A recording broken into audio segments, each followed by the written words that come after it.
ಮಡದಿ ಮಕ್ಕಳೊಂದಿಗೆ ದಾಂಡೇಲಿ ನವರಾತ್ರಿ ಉತ್ಸವ ಸಮಿತಿಯ ದಾಂಡಿಯ ಸಂಭ್ರಮದಲ್ಲಿ ಭಾಗಿಯಾದ ಡಿವೈಎಸ್ಪಿ ಶಿವಾನಂದ್ ಮದರಕಂಡಿ.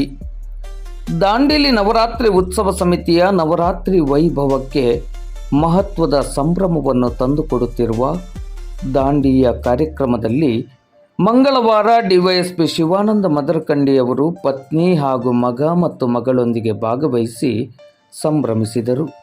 ವರ್ಣರಂಜಿತ ವಿದ್ಯುತ್ ದೀಪಗಳ ಅಲಂಕಾರದಲ್ಲಿ ಕಂಗೊಳಿಸುತ್ತಿರುವ ಅಂಗಣದಲ್ಲಿ ದಾಂಡಿಯ ಕೋಲಾಟದ ಸದ್ದಿಗೆ ಅಪ್ಪ ಅಪ್ಪ ಇಲ್ಲಿ ದಾಂಡಿಯ ನೋಡಲು ಡೈಲಿ ಬರೋಣ ಎಂದು ಡಿವೈಎಸ್ಪಿಯವರಿಗೆ ಅವರ ಇಬ್ಬರು ಮಕ್ಕಳು ಅವರ ಕಿವಿಯಲ್ಲಿ ಮೌಖಿಕವಾಗಿ ಮನವಿ ಮಾಡಿದ್ದು ವಿಶೇಷವಾಗಿತ್ತು.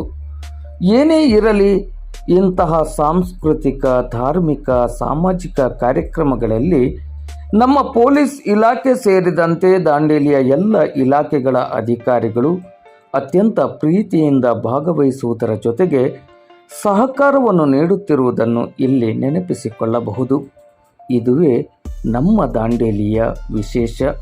ಈ ಕಾರ್ಯಕ್ರಮದಲ್ಲಿ ದಾಂಡೇಲಿಯ ಹೆಸ್ಕಾಂ ಕಾರ್ಯನಿರ್ವಾಹಕ ಅಭಿಯಂತರರೂ ಆಗಿರುವ ಪುರುಷೋತ್ತಮ್ ಮಲ್ಯ ಅವರು ಭಾಗವಹಿಸಿ ಕಾರ್ಯಕ್ರಮದ ಬಗ್ಗೆ ಮೆಚ್ಚುಗೆಯನ್ನು ವ್ಯಕ್ತಪಡಿಸಿದರು. ಇವತ್ತಿನ ದಾಂಡಿಯ ಕೋಲಾಟ ಅತ್ಯಂತ ವೈಭವಯುತವಾಗಿ ಜರುಗಿತು.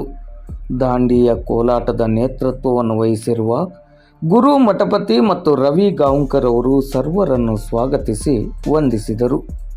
ಈ ಸಂದರ್ಭದಲ್ಲಿ ದಾಂಡೇಲಿ ನವರಾತ್ರಿ ಉತ್ಸವ ಸಮಿತಿಯ ಅಧ್ಯಕ್ಷರಾದ ಟಿ.ಎಸ್. ಬಾಲಾಮಣಿ, ಪ್ರಧಾನ ಕಾರ್ಯದರ್ಶಿ ನರೇಂದ್ರ ಚೌಹಾಣ್, ಖಜಾಂಚಿ ಅಶುತೋಷ್ ಕುಮಾರ್ ರಾಯ್ ಮತ್ತು ಪದಾಧಿಕಾರಿಗಳು ಹಾಗೂ ಸದಸ್ಯರು ಉಪಸ್ಥಿತರಿದ್ದರು.